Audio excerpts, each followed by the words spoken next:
নমস্কার বন্ধুরা, আমি পম্পি। আজ হাজির হয়েছি কলার মোচার দুটি রেসিপি নিয়ে। কলার মোচা ছাড়ানোর পর সব শেষে যে সাদা অংশটা থাকে, এই অংশটা দিয়ে আজকে দুটো রেসিপি তোমাদের সাথে শেয়ার করব। দেখো, কলার মোচাটাকে ঠিক এইভাবে আমি 4 টুকরো করে নিলাম। এরকম লম্বা লম্বা করে কেটে নিয়েছি। এখন একটা পাত্রে বেশ কিছুটা পরিমাণে জল দিয়েছি, তাতে হলুদ আর লবণ দিলাম, দিচ্ছি 1 চামচ সর্ষের তেল। সর্ষের তেল দিলে পাত্রে এই কলার আঠাটা লাগে না, খুব সহজে পাত্রটা পরিষ্কার হয়ে যায়। এখন কলার মোচাটা দিয়ে ঢাকা দিয়ে মাঝারি আঁচে বেশ ভালোভাবে সেদ্ধ করে নিতে হবে, যাতে মোচাগুলো বেশ নরম হয়ে যায়। কাঁটা চামচ দিয়ে এভাবে দেখে নেবে সেদ্ধ হয়েছে কিনা। দেখো, খুব সুন্দর সেদ্ধ হয়ে গেছে। এখন গ্যাসের ফ্লেম অফ করছি আর এগুলো জল থেকে ছেঁকে তুলে নিচ্ছি। এখন একটা ডিশের মধ্যে নিচ্ছি চালের গুঁড়ো। চালের গুঁড়োর পরিবর্তে কর্নফ্লাওয়ারও দিতে পারো। সামান্য একটু লবণ দিলাম, দিচ্ছি লঙ্কার গুঁড়ো। ভালোভাবে এটাকে মিশিয়ে নিচ্ছি। এভাবে একবার ডিশটাকে নাড়িয়ে নেবে, তাহলে লবণটা বেশ ভালোভাবে মিশে যাবে। এদিকে সেদ্ধ করে রাখা কলার এই মোচাটা দেখো ততক্ষণে ঠান্ডা হয়ে গেছে, হাত দিয়ে নাড়তে পারছি। চালের গুঁড়োর মধ্যে ঠিক এইভাবে লাগিয়ে নিতে হবে। এখন একটা ফ্রাই প্যান বসিয়েছি, তাতে সাদা তেল দিলাম 3 থেকে 4 চামচ। তেলটা বেশ ভালোভাবে গরম হয়ে যাবে, গ্যাসের ফ্লেম রেখেছি মাঝারি। এখন এই কলার মোচাগুলো আমি তেলের মধ্যে ছেড়ে দিচ্ছি। রান্নাটা খুব কম তেলে করব। তোমরা চাইলে এটা ডুবো তেলেও ভেজে নিতে পারো। দেখো, খুব সুন্দর ভেজে নেওয়া হয়ে গেছে। কম আঁচে প্রায় 5-6 মিনিট সময় নিয়ে এগুলো আমি ভেজে নিয়েছি। এখন ফ্রাইড প্যানটা ভালো করে ধুয়ে পরিষ্কার করে নেওয়ার পর আবার গ্যাস ওভেনে বসিয়ে দিয়েছি। দিচ্ছি আমি 1 চামচ সর্ষের তেল। ফোড়নে দিচ্ছি গোটা গরম মশলা, শুকনো লঙ্কা, গোটা জিরে।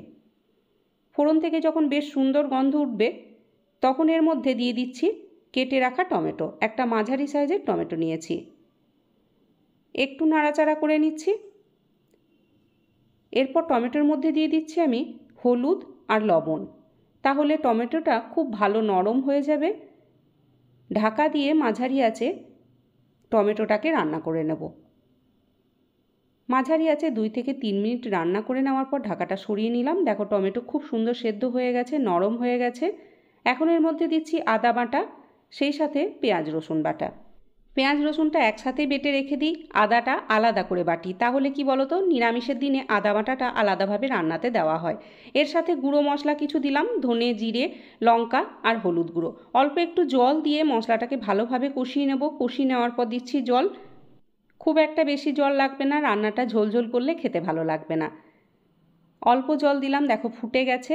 এখন এর মধ্যে ভেজে রাখা মোচাগুলো দিয়ে দিচ্ছি। মাঝারি আঁচে ঢাকা দিয়ে 3 মিনিট রান্না করে নেব। এখন ঢাকাটা খুলে নিচ্ছি আর নামাবার আগে অল্প একটু কসুরি মেথি হাতের তালুতে নিয়ে এভাবে ঘষে দিয়ে দিচ্ছি। আর দিচ্ছি অল্প একটু ভাজা মশলার গুঁড়ো। জিরে আর গোলমরিচ শুকনো কড়াইয়ে ভেজে সেটা গুঁড়ো করে নিয়েছিলাম, সেটা দিয়ে দিচ্ছি। দেখো, রান্না মাখো মাখো হয়ে গেছে। গ্যাস অফ করে এটাকে নামিয়ে নিচ্ছি। ভাতের সাথে পরিবেশন করে দিচ্ছি গরম গরম মোচার এই তরকারি। ভাত দিয়ে খেতে অপূর্ব লাগে। তোমরা এই রেসিপিটা একদিন ট্রাই করো, আর ভালো লাগলে আমাকে কমেন্ট করে জানাবে। চলো এবার দ্বিতীয় রেসিপিতে চলে যাই। সেই একই রকমভাবে মোচাটা আমি সেদ্ধ করে নিয়েছি লবণ হলুদ দিয়ে। ঠান্ডা করে নেওয়ার পর মিক্সি জারের মধ্যে ভরে দিচ্ছি একটা কাঁচা লঙ্কা। যেমন ঝাল খাবে সেরকম পরিমাণে লঙ্কা দেবে। দেখো, মিহি করে বেটে নেওয়া হয়ে গেছে। কড়াইয়ে দিচ্ছি সর্ষের তেল। এই রান্নাটা সর্ষের তেলে করলে খেতে ভালো লাগবে। ফোড়নে দিচ্ছি কাঁচা লঙ্কা আর কালো জিরে। দিচ্ছি রসুন, খুব অল্প রসুন ছোট ছোট করে কেটে নিয়েছি। রসুনটা একটু নাড়াচাড়া করে ভেজে নেওয়ার পর দিচ্ছি কুচনো পেঁয়াজ। পেঁয়াজটাকেও বেশ ভালো করে ভেজে নিতে হবে, তবে খুব লালচে করব না, হালকা লালচে করে ভেজে নেওয়ার পর দিচ্ছি হলুদ আর লঙ্কা গুঁড়ো। সেই সাথে পরিমাণ মতো লবণটাও দিয়ে দিলাম। পেঁয়াজ ভেজে নেওয়া হয়ে গেছে। এখন এর মধ্যে বেটে রাখা মোচাটা দিয়ে দিচ্ছি। মাঝারি আঁচে এটাকে ভালো করে কষিয়ে নিতে হবে। একদম ভাজা ভাজা করে নিতে হবে এটা, তবেই খেতে ভালো লাগবে। দেখো, একদম ভাজা ভাজা হয়ে গেছে। কড়াইয়ের তলা ছেড়ে উঠে আসছে। নামাবার আগে দিচ্ছি অল্প একটু কাঁচা সর্ষের তেল। গ্যাসের ফ্লেম অফ করে এটাকে নামিয়ে নিচ্ছি। এটাও গরম গরম ভাত দিয়ে খেতে অপূর্ব লাগে। আজকের রেসিপি দুটি ভালো লাগলে প্লিজ একটা লাইক করো, আর কমেন্টও শেয়ার করতে ভুলো না যেন।